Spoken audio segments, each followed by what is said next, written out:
थोड़ी देर बाद क्लब के नीचे तहखानों में उसे एक कमरे के दरवाजे पे ले जाया गया। साथ आने वाले ने दरवाजे की साइड पर लगा हुआ एक बटन दबाया। जनाब वार्नर साहब आए हैं बॉस, उस नौजवान ने इंतहाई मुअद्दबाना लहजे में कहा। ओके। उस बटन के नीचे लगी हुई जाली में से एक करक सी आवाज सुनाई दी और इसके साथ ही कमरे का दरवाजा खुद ब खुद खुलता चला गया। तशरीफ ले जाए जनाब, ट्रूमैन के साथ आने वाले ने मुअद्दबाना लहजे में कहा और ट्रूमैन सर हिलाता हुआ कमरे में दाखिल हो गया। ये कमरा दफ्तर के अंदाज में सजा हुआ था, लेकिन कमरे में कोई आदमी मौजूद न था।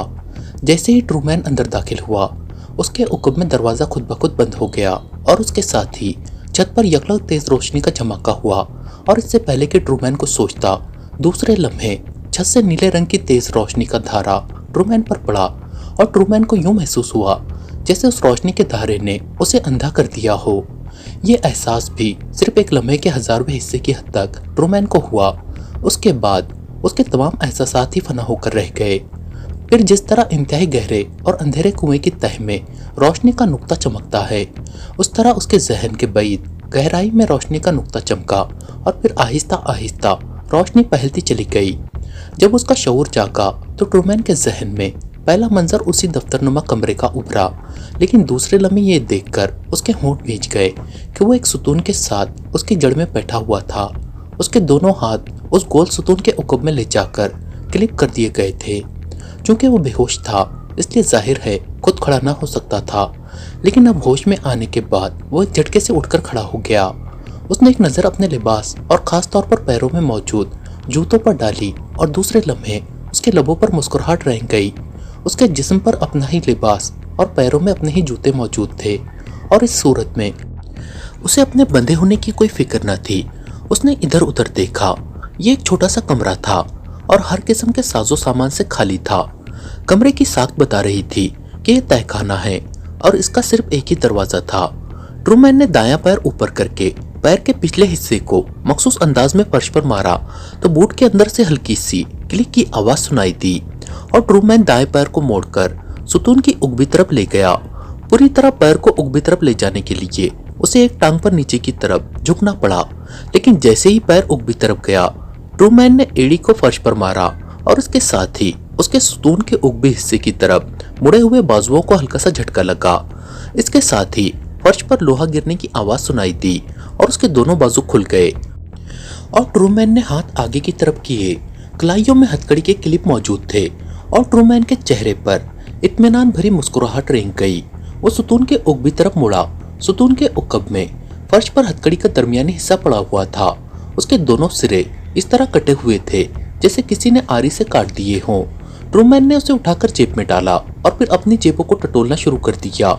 इसके साथ ही उसके चेहरे पर एक बार फिर मुस्कुराहट रेंग गई, क्योंकि साइड जेब में मौजूद मशीन पिस्टल तो गायब था, लेकिन कोट की अंदरूनी जेब में एक मखसूस पिस्टल मौजूद था।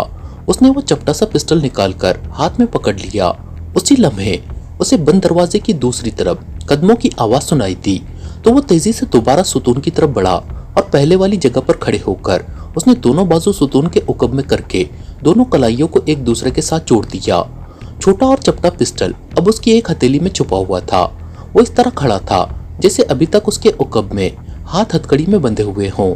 वो चाहता तो अंदर आने वालों को फौरी तौर पर छाप सकता था, लेकिन वो पहले चेक करना चाहता था कि क्या ये सारा काम उस बाल्डोन का है या बाल्डोन ने उसे पुरअसरार तौर पर बेहोश कर किसी और तंजीम के हवाले कर दिया है। उसी लम्हे दरवाजा एक धमाके से खुला और एक लंबे कद और भरे हुए जिस्म का आदमी, जिसके जिस्म पर चुस्त लिबास था, अंदर दाखिल हुआ। उस आदमी का चेहरा जख्मों के मुनमल शुदा निशानात से पुर था। आंखों में तेज चमक थी और उसकी पेशानी के गिर्द जर्द रंग की पट्टी बांधी हुई थी। उस जर्द पट्टी पर जगह जगह सुर्ख रंग से खौफनाक बिच्छू बने हुए थे और उस पट्टी पर बने हुए बिच्छुओं को देखते ही वो समझ गया कि ये बाल्डोन है, स्कॉर्पियन का चीफ। उसके हाथ में एक खारदार कोड़ा था, जबकि साइड होल्स्टरों में भारी दस्तों वाले रिवॉल्वर भी मौजूद थे। उसके पीछे मशीन गने उठाए दो आदमी भी अंदर आए। बाल्डोन तेज तेज कदम उठाता आगे बढ़ा और फिर ट्रूमैन से चंद कदम के फासले पर रुककर उसने पहले जोर से कोड़े को फिजा में चटकाया, जैसे ट्रूमैन पर कोड़े का रौब डालना चाहता हो, और ट्रूमैन के लबों पर तंजिया मुस्कुराहट उभर आई। बाल्डोन के इस अंदाज से ही वो समझ गया था, ये आदमी इंतहाई थर्ड रेट मुजरिम है।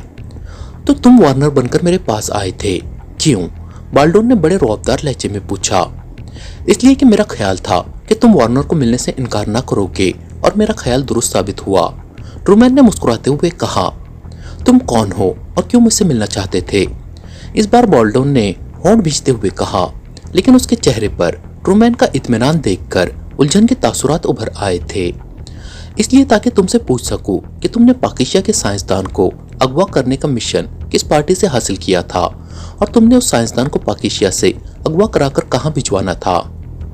ट्रूमैन ने उसी तरह इत्मीनान भरे लहजे में जवाब दिया तो बाल्डोन बेइख्तियार उछल पड़ा। तुम्हारा क्या ताल्लुक है इस अगवा से? क्या तुम पाकिस्तानी हो? क्या तुम डबल मेकअप में हो? बाल्डोन ने इंतहाई हैरत भरे लहजे में कहा। मैं एक्रिमियन हूँ और यहाँ एक्रिमिया में पाकिस्तान के मफादात का निगहबान हूँ। और ये भी बता दूं कि तुमने गन के जरिए अगवा कराने वालों को हलाक कराने का मिशन रॉसफील्ड के किलर्स को दिया था। किलर्स और उसके चीफ पुलिस कमिश्नर जैकब को भी मैंने हलाक किया है। फिर जैकब से मुझे गन का पता चला और गन के जरिए तुम्हारा, इसलिए इनकार करने की जरूरत नहीं। तुम मुझे वो पार्टी बता दो जिसने तुम्हें ये मिशन दिया था, क्योंकि तुम्हारी जहनी सतह देखकर इतना तो मैं समझ गया हूँ कि गन की तरह तुम भी मिडल मैन हो। तुम्हारे अंदर ऐसी सलाहियतें नहीं है कि तुम कोई बैनुल अक़वामी काम करो। और सुनो, अगर तुम मुझे तफसील बता दो तो मेरा वादा कि गन की तरह तुम्हें भी जिंदा छोड़ दूंगा, वरना दूसरी सूरत में तुम नहीं जानते कि तुम्हारा क्या हशर हो सकता है। ट्रूमैन ने इंतहाई बाएतमाद और ठंडे लहजे में बात करते हुए कहा। तुम्हारी ये जुर्रात कि तुम मुझे धमकियां दो, मैं तुम्हारी खाल उतार दूंगा, हरामजादे। बाल्डोन ने यकलक पागलों की तरह चीखते हुए कहा, और इसके साथ ही उसके कोड़े वाला बाजू तेजी से ऊपर उठा ही था कि यकलक ट्रूमैन का दायां हाथ आगे की तरफ आया, और फिर इससे पहले कि उसका कोड़ा ट्रूमैन के जिस्म पर पड़ता, यक के बाद दिगरे 3 धमाके हुए, और इसके साथ ही कमरा इंसानी चीखों से गूंज उठा। मशीन गनों से मुसल्लह दोनों आदमी चीखते हुए नीचे गिरे थे और फिर पड़कने लगे, जबकि बाल्डोन के उस हाथ पर गोली पड़ी थी जिसमें उसने कोड़ा पकड़ा हुआ था, और गोली ने उसकी 3 उंगलियां ही उड़ा दी थी, और वो बुरी तरह चीखता हुआ बेइख्तियार पीछे हटा और फिर नीचे गिरे हुए अपने साथियों से टकराकर पुश्त के बल फर्श पर जा गिरा। उसकी दाएं हाथ की उंगलियों से खून बह रहा था। कोड़ा उसके हाथ से निकलकर एक तरफ जा गिरा था। उठकर खड़े हो जाओ, वरना दूसरी गोली ठीक पेशानी पर पड़ेगी, ट्रूमैन ने गुर्राते हुए कहा। और बाल्डोन तेजी से उठा ही था कि ट्रूमैन का हाथ बिजली की सी तेजी से घुमा, और बाल्डोन कनपट्टी पर जरब खाकर चीखता हुआ उछलकर किसी गेंद की तरह साइड की दीवार से टकराकर नीचे गिरा और बेहिस वो हरकत हो गया। ट्रूमैन चंद लम्हे खामोश खड़ा उसे देखता रहा, और फिर उसने पिस्टल वापस जेब में डाला और उसके एक साथी के हाथ से निकलने वाली मशीन गन उठाकर वो तेजी से खुले दरवाजे की तरफ बढ़ गया। ये एक छोटी सी इमारत थी, लेकिन इमारत खाली थी। सिर्फ पोर्च में एक नए मॉडल की बड़ी सी कार मौजूद थी, बाकी वहाँ कोई आदमी मौजूद न था।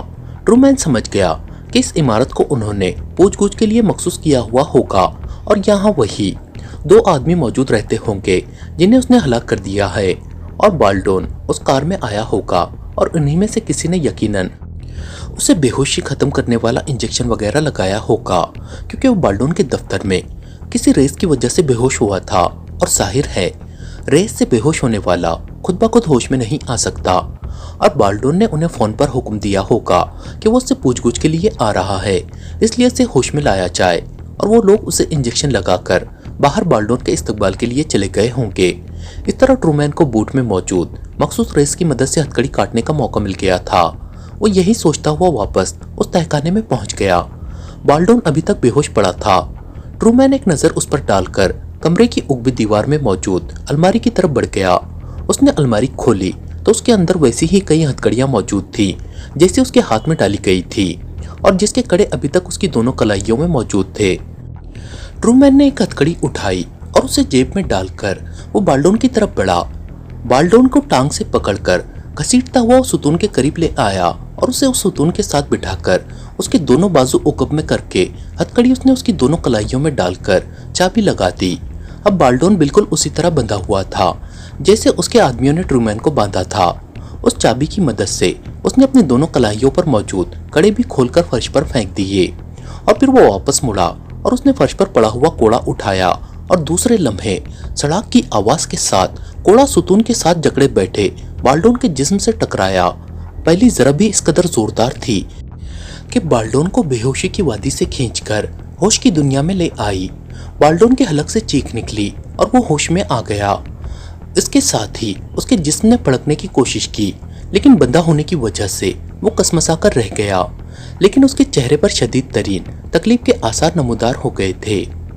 उठकर खड़े हो जाओ बाल्डोन, ट्रूमैन ने हवा में कोड़ा चटकाते हुए सर्द लहजे में कहा तो बाल्डोन तेजी से उठकर सुतून के साथ खड़ा हो गया। तुम कैसे आजाद हो गए थे? तुम तो बंधे हुए थे, बाल्डोन ने तकलीफ और हैरत से मिले जुले लहजे में कहा। ये बातें तुम जैसे थर्ड ट्रेड बदमाश की समझ में नहीं आ सकती, इसलिए इसे छोड़ो और मुझे बताओ कि पाकिशिया वाला मिशन किसने तुम्हें दिया था? ट्रूमैन ने सर्द लहजे में कहा। कौन सा मिशन? उस गन ने बकवास की होगी, मैंने कोई मिशन उसे नहीं दिया, बाल्डोन ने होंठ भींचते हुए कहा। ओ, तो बहादुर और निडर बनने की कोशिश कर रहे हो, बहुत खूब। मैं तुम्हें बताता हूँ कि गन ने मेरे सामने तुम्हें फोन किया था और तुमने उसे बताया था कि मिशन कैंसिल हो चुका है। अब आखिरी बार कह रहा हूँ कि सब कुछ खुलकर बता दो, वरना फिर तुम्हारे जिस्म पर एक बोटी भी सलामत ना रहेगी, ट्रूमैन ने मुस्कुराते हुए कहा। मैंने कहा है कि मैंने ऐसा कोई मिशन नहीं लिया और न गन को दिया, उसने बकवास की है और अब तुम भी बकवास कर रहे हो। न जाने तुम कौन हो और क्यों जबरदस्ती मुझसे कुछ उगलवाना चाहते हो, बाल्डोन ने बड़े बाएतमाद लहजे में कहा। ओके, अब मैं कुछ ना पूछूंगा, जब तुम्हारा दिल चाहे बता देना, ट्रूमैन ने सर हिलाते हुए कहा और दूसरे लम्हे उसका हाथ बिजली की सी तेजी से हरकत में आया और फिर कोड़े की सड़ाक सड़ाक के साथ ही तहखाना बाल्डोन के हलक से निकलने वाली बेइख्तियार चीखों से गूंजने लगा। बाल्डोन के जिस्म पर मुसलसल कोड़े बरस रहे थे और उसका जिस्म जगह जगह से शदीद जख्मी हो गया था। तीसरी या चौथी ज़रब से ही वो बेहोश हो गया, लेकिन ट्रूमैन का हाथ न रुका। वो मुसलसल कोड़े बरसाए चला जा रहा था, बिल्कुल उस अंदाज में जैसे वो किसी इंसान पर कोड़े ना बरसा रहा हो, बल्कि किसी रेत के थैले पर मश्क कर रहा हो। बाल्डोन ज़रबे खाकर खुद ही होश में आ गया। बताता हूँ, रुक जाओ, बताता हूँ। होश में आते ही उसने हिज़यानी अंदाज में चीखते हुए कहा, बस अभी से कुछ और हौसला दिखाना था, आखिर तुम बहुत बड़े मुजरिम हो, बोलो वरना इस बार हाथ ना रोकूंगा, ट्रूमैन ने गुर्राते हुए कहा। मुझे गन वाला मिशन दिया गया था, मैंने वो मिशन कमीशन रखकर गन के हवाले कर दिया था, मेरा उस साइंसदान के अगवा से बराह रास्त कोई ताल्लुक ना था, बाल्डोन ने कराहते हुए जवाब दिया। किसने दिया था मिशन? ट्रूमैन ने गुर्राते हुए पूछा। बिग बॉस ने, उसका एक आदमी मैथ्यूज मेरा दोस्त है, उसकी मारिफत, ऐसे मिशन मुझे पहले भी मिलते रहे हैं, लेकिन वो मिशन एक्रीमिया के अंदर ही होते थे, इसलिए मैं खुद कर लेता था,